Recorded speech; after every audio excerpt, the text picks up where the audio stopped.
Obviously, someone's making money here, but unfortunately, it's not her or them or him. There's something wrong here. An obvious need for a different kind of trade, a fairer trade.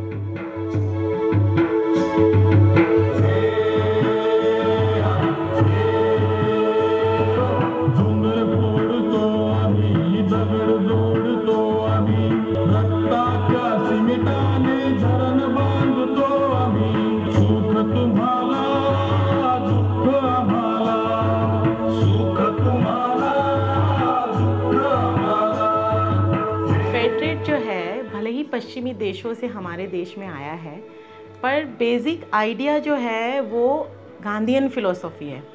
Gandhian philosophy of सर्वोदया, सर्व का उदय जिसमें है, उस तरह की हमारी जीवन प्रणाली जो है उसी को फेडरेट कहते हैं। Okay, so let's see what happens if we change our shopping habits a bit.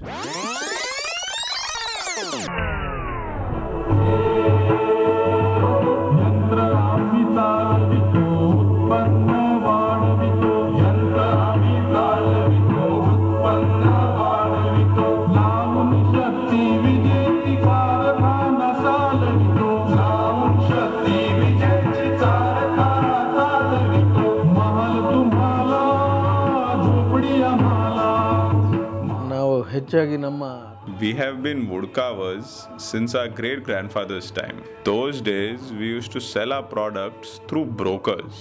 So, we were getting very little money for our labor.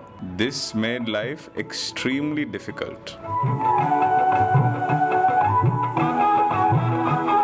कोई नया प्रोडक्ट बनाना है तो उधर शिल्पा की तरफ से एक फ़ोटो, पिक्चर या सैंपल कुछ देते हैं, तैयार करके लेके जाके शिल्पा वालों को देते हैं, ये इतना पड़ेगा। यही चीज़ अगर बाज़ार में ले जाके मिसाल के तौर पर 20 रुपये में लीजिए बोले तो 20 रुपये में नहीं चलेगा, ये 10 रुपये या 15 रुपये में दो बोल के बोलेंगे। अगर शिल्पा के पास हम लड़के ले सकते हैं।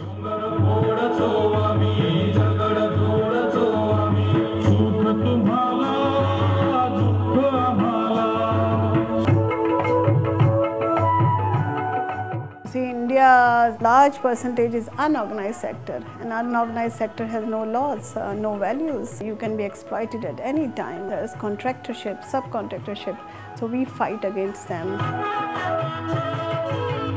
जहाँ हम पहले काम करते थे वहाँ ना तो सफाई का कोई वो था, ना कोई हवा की सुविधा थी, गंदगी है उसी में बैठना पड़ता था। अगर उन्हें 10 रुपये का काम है 5 रुपये देना तो 5 ही रुपये में देना होगा, वो भी समय पे नहीं मिलता था। बाई चांस कोई ज़रूरत पड़ गई तो नहीं देते थे, तो ये हमने जो मेहनत की उसका ही नहीं देंगे तो एक्स्ट्रा क्या देंगे। कितने काम करते हो? He is working 12 hours. देखो कितना पैसा मिलता है? Oh, he is getting 1,100 rupees per month.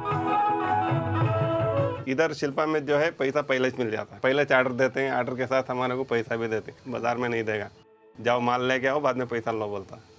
Once we receive the orders and the work is confirmed, we receive at least 50% of the money as an advance from fair trade buyers. यहाँ पे पता है कि 18 साल से कम उम्र के बच्चों को काम नहीं करना है तो नहीं करना है। अगर ये भी नहीं है कि लेडीज़ में और जेंट्स में कोई फ़र्क है। शिल्पा के लिए जब काम शुरू किए उसके बाद थोड़ा इम्प्रूवमेंट में आए, मतलब किराए के मकान में थे, अपना ख़ास घर बनाए, बच्चों को पढ़ा रहे हैं, कॉलेज बीकॉम वो कर रहे, और एजुकेशन के लिए पैसे भी शिल्पा ट्रस्ट से आते हैं। Previously, we were treated as laborers, but now, because of our skill, we are called artisans.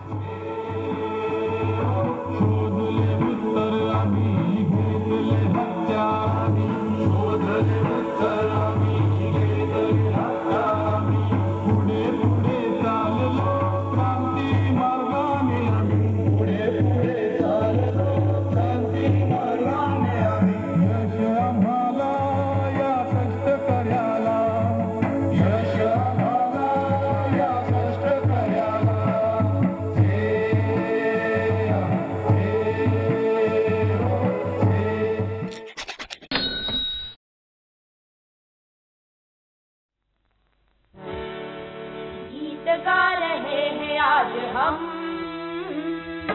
Ragini को ढूंढते हुए गीत गा रहे हैं आज हम रागिनी को ढूंढते। फेटेड में ये देखा गया है कि ज़्यादातर लोग जो है वो विमेन के साथ काम कर रहे हैं, या तो जो हैंडीकैप्स है या लेप्रेसी पेशेंट्स है या कई लोग विडोज़ के साथ या इस तरह से काम कर रहे हैं। उसके पीछे का एम यही है कि हमारे सोसाइटी का जो पिछड़ा हुआ तबका है उनके साथ काम करके उनको हम किस तरह से आगे ले जा सकते हैं। Okay, so now the obvious question. Does helping all these people in effect mean we buy poorer quality products?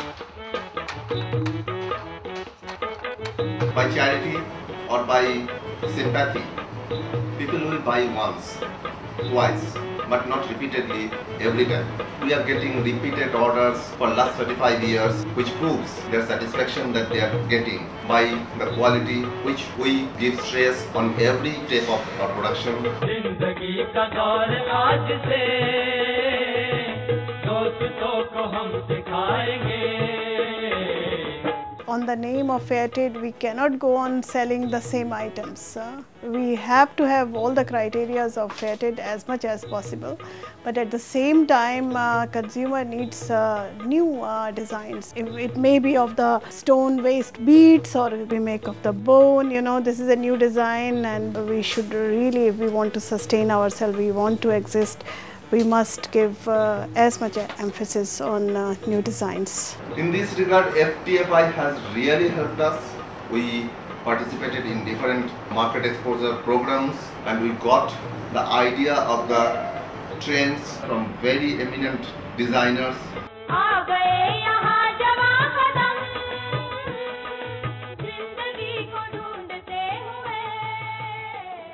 For the first time, we could go and witness the market, and after coming back, our sale increased like anything.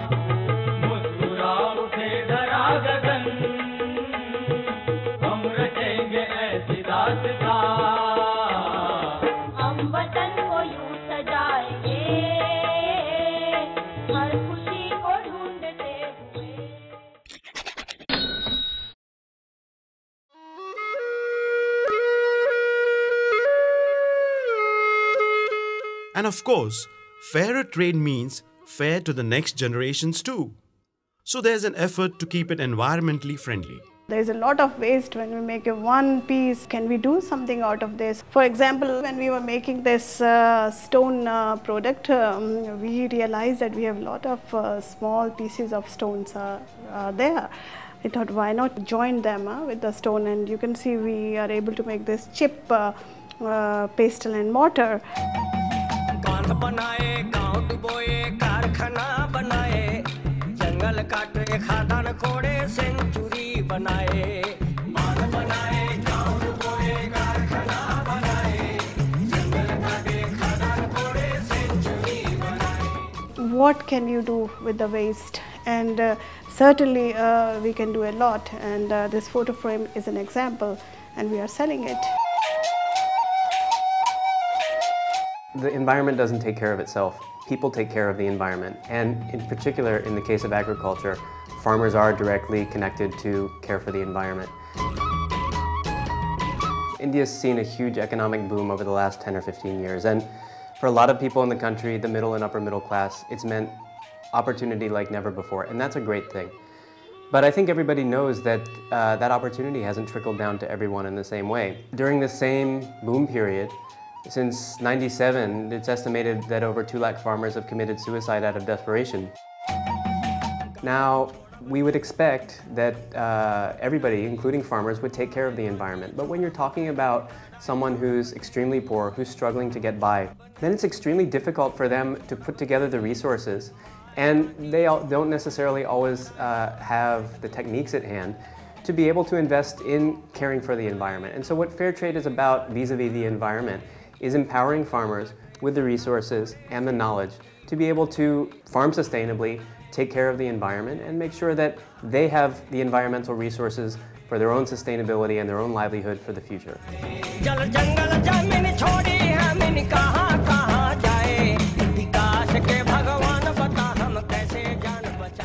ये जो ज़मीन है जो हमारे पुरखों ने हज़ारों साल से हमारे पास बचा के लाई है, तो उसको अगर हमें और हज़ारों साल अगर चलाना है तो उसके लिए आपको ज़रूरी है कि ऑर्गेनिक करना है। रासायनिक जो हम यूज़ करेंगे उसमें आप 3 साल 4 साल 10 साल तक अच्छा काम कर सकेंगे, लेकिन एक टाइम ऐसा आएगा कि आप उससे आगे बढ़ेंगे नहीं बल्कि नीचे नीचे आ जाएंगे। पहले जो 3 साल होते हैं तो ऐसा होता है आप ऑर्गेनिक करना शुरू कर दिए तो आप डायरेक्ट शुरू कर दिए तो ऑर्गेनिक नहीं हो जाते हैं। तो शुरुआत में जो हमारा 2 साल थे तो वो टाइम में ऐसा था कि आपका कॉटन अगर कन्वेंशनल भी है तो उसको मिनिमम सपोर्ट प्राइस मिलना चाहिए। ऑर्गेनिक प्रीमियम 3 साल बाद मिलेगा। तो ऑर्गेनिक कॉटन पर वो प्रीमियम मिला था तो हमने हमारे ग्रुप ने बैठ के सोचा, बहुत सारे लोग हमारे गांव में कि बच्चों के पढ़ाई के लिए गांव छोड़ के बाजू में एक ज़िला है वहाँ पर जाके रहते थे, या तो बच्चों के लिए आना जाना करना बहुत मुश्किल बात थी। तो इसके हिसाब से एक छोटा प्री प्राइमरी स्कूल शुरू करने का बात आ गया।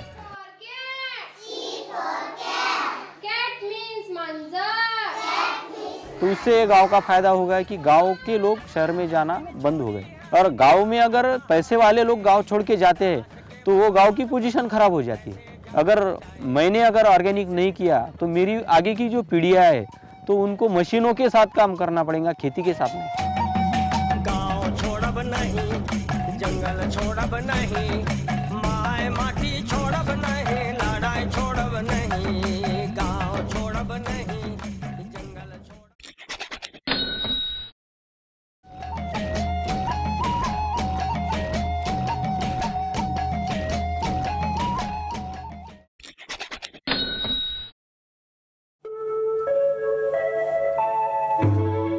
So now it's fair trade, environmentally friendly, and good quality. So what exactly is keeping us from these products? Oh yes, the price. But let's see whether we are really paying that much more.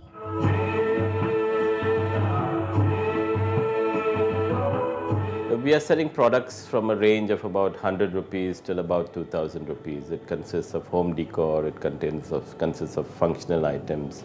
And we want to emphasize on the karigar, we want to emphasize on the actual exquisiteness of how the material is done and what it is done with. So I'll just give you an example of a product which I have here in my room, and this is like a leaf, yeah, that we normally sell. Now we sell this at 695, but maybe you would get it in a big bazaar at probably 200 rupees less. And the reason why they sell it less is probably because the quality differs. It is much lighter in weight. It wouldn't have that much of work on it. But people would definitely want to go and buy there. But in a Bombay store, it would be probably double priced of what we are selling it at. And that's because Bombay store is a brand. In Treasury, it would sell probably 3 times of what we are selling. Once again, Treasury is a brand. There wouldn't be a quality difference between Treasury and our product. It will be the same, except that the clientele is willing to pay a higher price because it goes with a brand. So they would think that buying it from Karigar is below their dignity in comparison to buying it from Treasury. असल में हम जिसको ज़्यादा पैसे देना कहते हैं वो ज़्यादा पैसे कभी हम देते ही नहीं हैं, क्योंकि हमारा कारीगर जब गिनती करता है अपनी चीज़ का तो उसकी जो गिनती है वो कभी भी करेक्ट होती ही नहीं है। वो जिस घर में बैठ के काम कर रहा है वो कभी भी उसका भाड़ा नहीं गिनता, कभी उसका इलेक्ट्रिसिटी नहीं गिनता, बीवी जो उसको बार बार बीच में आके मदद करती है, बच्चे जो हेल्प करते, उन सारी चीज़ जिसको हम एडमिनिस्ट्रेटिव एक्सपेंसेस कहते हैं वो कभी भी उन कारीगरों को पता ही नहीं चलता है कि ये उनकी एक्चुअल कीमत क्या है। तो फेयर ट्रेड के ज़रिए हम उनको ये समझाते हैं कि तुम्हारे प्रोडक्ट का एक्चुअल कॉस्टिंग क्या है।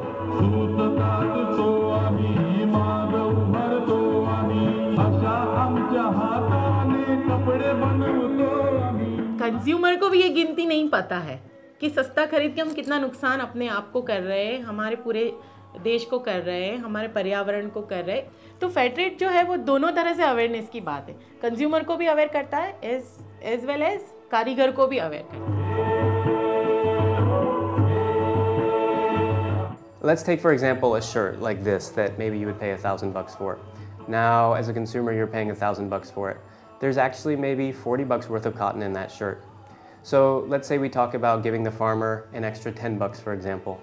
Now, for someone who's paying $1,000 for this shirt, an extra $10 is not going to make that much of a difference. But if you talk about giving a farmer who's earning $40 for the cotton in this shirt an extra $10, that's a huge difference in his income. और उसके साथ साथ वो हमें भी as a consumer help करता है कि वही 10 रुपये में हम अपने एनवायरनमेंट को हेल्प करते हैं, वही 10 रुपये में हम हमारा जो देश है उसको एजुकेटेड बनाते हैं, वही 10 रुपये में हम हमारा जो देश है उसको हेल्दी बनाते हैं। तो दोनों ही तरफ से ये 10 रुपये फ़ायदा करते हैं, न कि सिर्फ कारीगर को पर एज अ कंज्यूमर हमें भी। पेप्सी 2 रुपये में बनती है, 20 रुपये में हम खरीदते हैं, कभी नहीं सोचते हैं।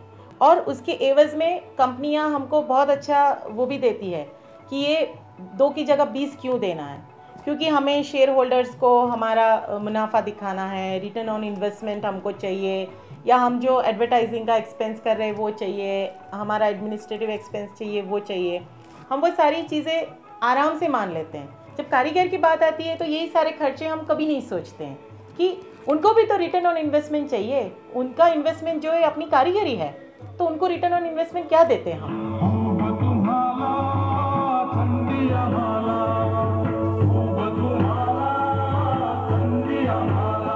In spite of this, there are consumers that seem to think that the price they pay for fair trade products gives them their absolute money's worth. गीत गा रहे हैं आज हम रागिनी को ढूंढते हुए। We are supplying to domestic commercial buyers regularly since last 10 years, and we are competing in the tender every year. We are getting the tender. Companies like ITC, Taj, Hayat, LIC, and many other to mention. Ultimately, the consumer does come back to us because he would compare the value of buying this product from us vis-a-vis the value of buying the product from a big bazaar or from another person, and that is why he comes back to us.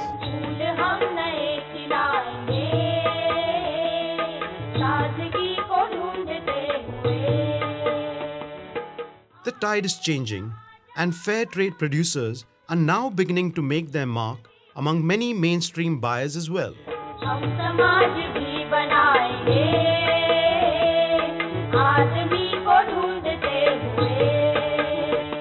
For many, this changing tide has enabled them to reduce their prices too. In corporate market, we are able to compete with pricing because we are producer ourselves. Hence, we are able to control the costing, we are able to control the quality.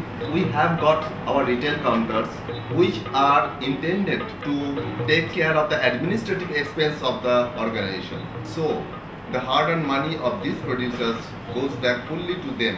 Unfortunately, the domestic market is not yet fully woken up to the fair trade call. I think it's very important that we should also sell our products in domestic market. So for example, fair trade is more known in Europe, and when you see the case of India, there is a lot of potential there. But of course there is also difficulty because consumer, if he is not aware, he doesn't know and they want always cheap. ऐसी बात नहीं है कि Europe में पैसा बहुत ज़्यादा है, यहाँ भी बहुत लोग ऐसे हैं कि जिनके जेबों में बहुत पैसा है। मार्केट यहाँ भी बन सकता है क्योंकि खाने वाले लोग बहुत ज़्यादा है, पहनने वाले लोग ज़्यादा है। अभी पोजीशन ऐसी है कि कॉटन बाहर देश में जा रहा है और हमको ये देखना चाहिए कि जहाँ ज़्यादा लोग हैं वहाँ मार्केटिंग हो। What I find interesting as compared to my experience in the US is that whereas in the US we were explaining to people about the farmer somewhere else in the world who is producing a product that we're consuming here, in India that's not the situation. We're talking about people who are from the very same country and not very far away. So in that sense, I think consumers in India have an understanding about the need for fair trade in a way that's not the case internationally. The challenge in India is simply going to be around letting consumers know that they're actually empowered to make a difference.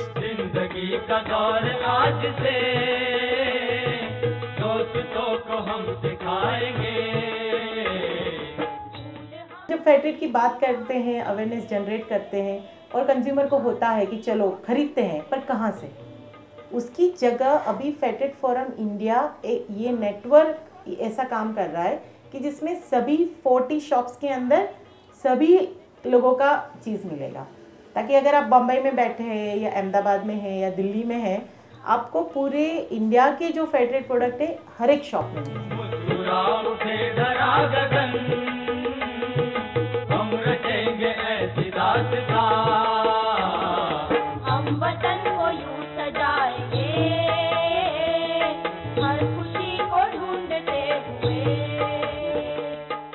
Fair trade forum India जो है हाल में 102 members का एक network है और हमारे साथ करीब करीब 1 लाख कारीगर जुड़े हुए हैं।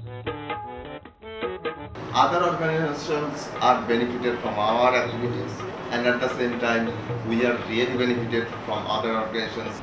Like I can say, these boxes made from handmade paper, recycled handmade paper.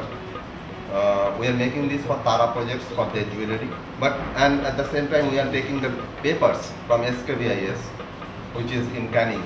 This particular product is benefiting 3 organizations directly. तो फेयर ट्रेड में आज ऐसा हो रहा है कि सिर्फ कारीगर नहीं या ऑर्गेनाइजेशन नहीं, बट उसके साथ कारीगर के साथ साथ कंज्यूमर भी जुड़ रहा है, डिज़ाइनर्स जुड़ रहे हैं, प्राइवेट ऑर्गेनाइजेशंस जुड़ रहे हैं, कॉरपोरेट्स जुड़ रहे हैं। और that is the main purpose of fair trade forum India कि किस तरह से ये पूरी एक विचारधारा को हम लोगों तक पहुंचा सकें। So the network is growing.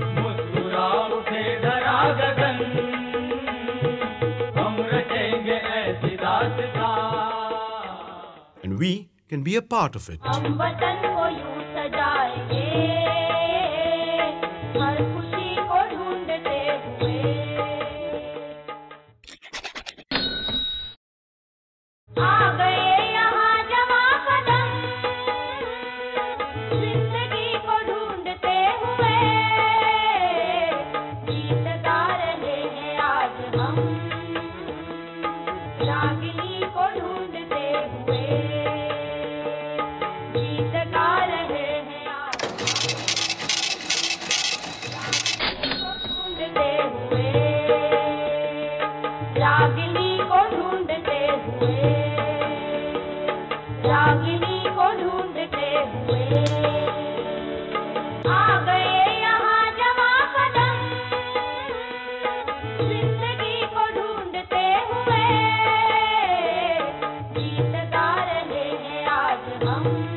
Ragini